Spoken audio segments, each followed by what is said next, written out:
My name is Mark Nelson. I'm talking today from the Center for International Media Assistance here in Washington, D.C. at the National Endowment for Democracy. I'm here with Silvio Waisbord, who is a professor at George Washington University and an expert in media development and media in particular in Latin America. And he's writing a book about the politics of media development, which is a subject we have for this morning. Silvio, this is one of the most interesting topics I've come across in recent years because I think it gets to the heart of one of the most difficult issues that we're dealing with in the whole media development field. I just want to start with understanding, why did you get interested in this whole question of the politics of media development and media in the developing world? Right. One of the special issues that I'm interested in is what is the role of citizens who demand sort of more independent media, more pluralist systems in media reform. Media reform is rarely a question that obsesses politicians. Politicians don't run campaigns promising media reform. So it is a question that typically comes from outside political elites rather than driven mainly by political elites. And what happened in Latin America in the last 15 years is sort of an unprecedented number of new laws that affect media.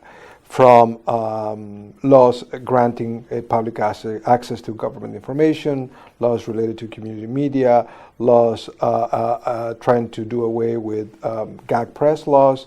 So what I'm interested in is trying to understand why this happened, given that politicians typically are not on the driver's seat around these issues. Interesting, but at the same time, you are making a case that these actors do need to get involved politically and engage politically to get results. Right. Change, especially policy reforms, do not happen simply because activists mobilize behind a given issue. At some point, they need to have sort of dialogue with political elites and sort of buy in, plus the right political opportunities for effective legislative reforms to actually happen. So there are a number of reasons, but in all the cases that I've looked into, is basically these are initiatives that originally were driven by civil society. One of the cases that I know you've worked on and you will be writing about in your upcoming book on this subject is about Uruguay. And I'm interested in hearing a little bit about that case in Uruguay, what happened there, and why it was successful. So what happened was civil society was sort of patient enough trying to build support around these issues, and when the right time came, they were basically able to sort of have a bridge or sort of open lines of communication with people inside Parliament and the executive to actually shepherd the process forward. This is not something that civil society drives all the way, that eventually needs to be taken by people with political power in order to drive the congressional process. And that's what happened in Uruguay. And in some ways, I think that it became sort of a model for the region, no matter what the media or information issue actually is. Do you think that the success of these coalitions, does it depend on being politically savvy and politically driven, or does it also depend on knowledge and helping people understand why these issues that they care about are important? Well, it's about making a persuasive argument.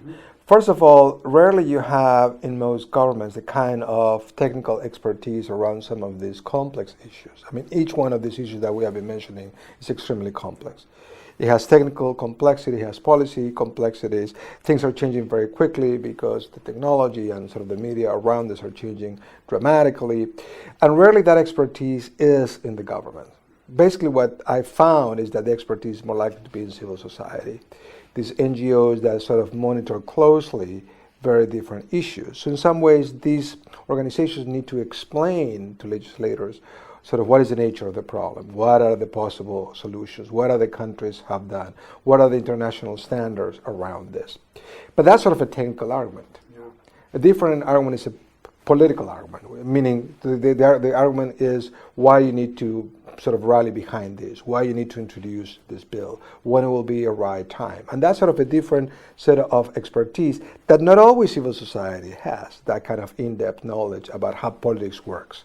basically the inside knowledge about how Congress moves behind the bill, how you achieve the majority, how you avoid sort of all the political roadblocks that might exist. You also talk about some countries where there was less success in generating these coalitions and generating and changing the system. What causes things to fall apart? Why doesn't it work sometimes? Because I think what happens is that the disagreements are too many. Mm-hmm. And these coalitions, the successful coalitions were able to come together in spite of different interests because they agree on the fundamentals of the legislation. And then there is sort of a question of the risk, which is some civil society organizations sort of, when they rally behind a bill, it's because they believe that their interests will be served.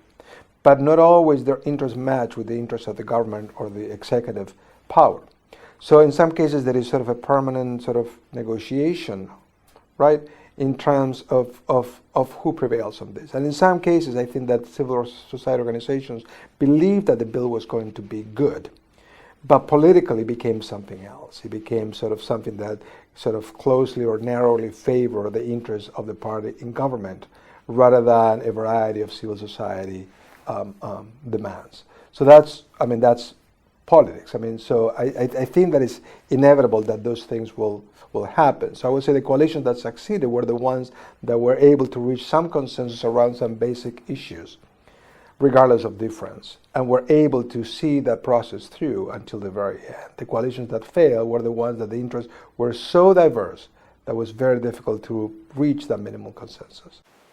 So this kind of organization and planning and pulling together of a coalition and focusing on core issues, it seems like something that countries could learn from each other and benefit from the experiences of each other.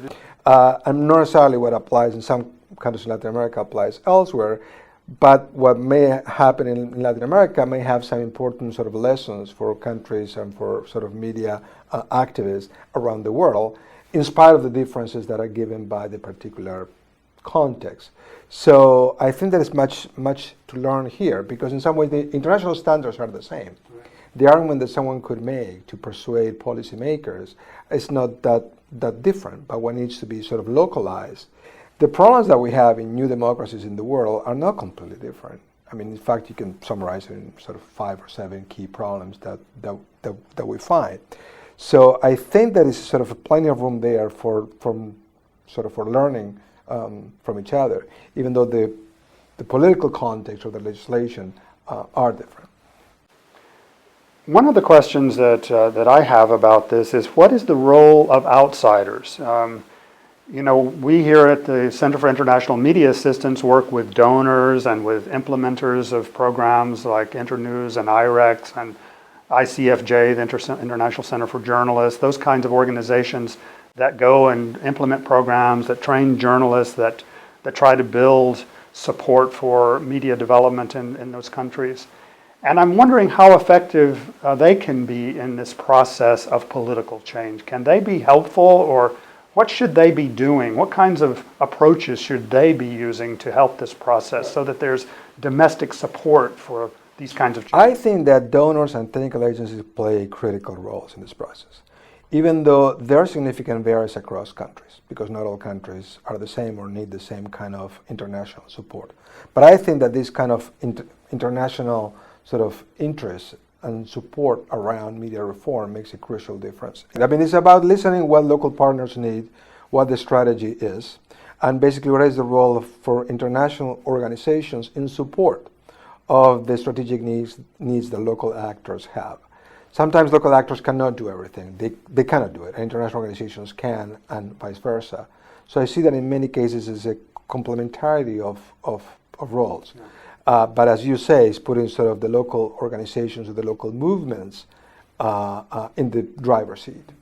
We're going to Bogota in November. You will be one of the speakers at a large gathering of a multi-stakeholder group of activists and people who work on media development, of governments, of civil society organizations, of media actors.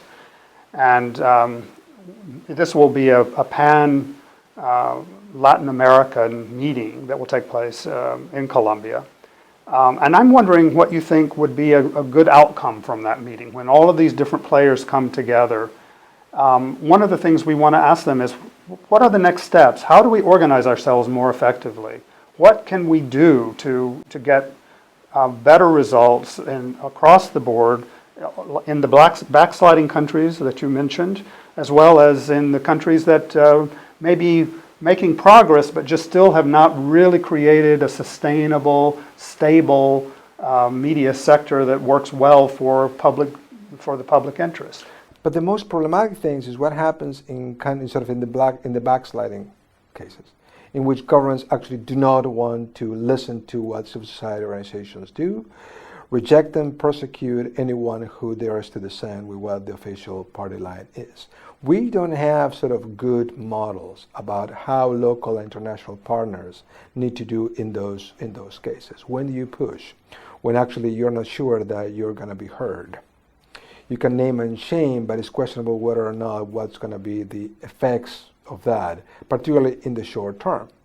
What to do when actually the government is doesn't want to listen, doesn't want to meet around any of these issues. Those are, I think, the toughest cases, and it seems to me that we don't have good models. And it's not just about Latin America. We can talk about many other countries around the world in which we confront this almost impossible. It's very hard to see where there could be an opening. Those are the countries that are reverting to authoritarianism, or actually are authoritarian regimes. In regimes that are democratic, it's fluid. The situation is more dynamic. So it seems to me that we have some good lessons learned about what to do in those cases. But the other ones, it seems to me that they are still much tougher. And hopefully we can get some ideas about what can we do when we're confronting those cases. And in Latin America, unfortunately, we have a number of cases that are presenting those kinds of challenges. So Silvio Waisbord, thank you so much for a great discussion. We look forward to seeing you again and to the results we hope to get in Bogota. This is Mark Nelson at the Center for International Media Assistance.